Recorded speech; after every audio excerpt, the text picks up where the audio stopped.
Hi, welcome back. Pawley's Island in Litchfield 29585. This is Vicki Harvey with your market update for May.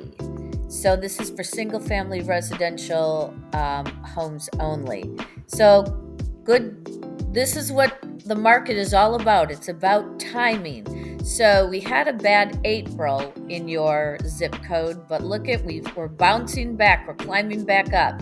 So average sales price was $763,418. So that's good. So that's why it's always good to work with a realtor that knows the market, because it is all about timing.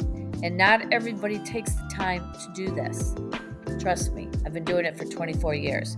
Okay, days on market, 131, up a little, but that's okay. We're, 216. It's we're going, well, we dropped a little bit. Yeah, we did. Okay, so we dropped a little bit on the price per square foot, but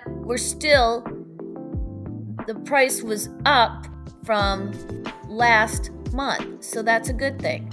Okay, 94 active listings, 39 pending sales, and 38 closed sales.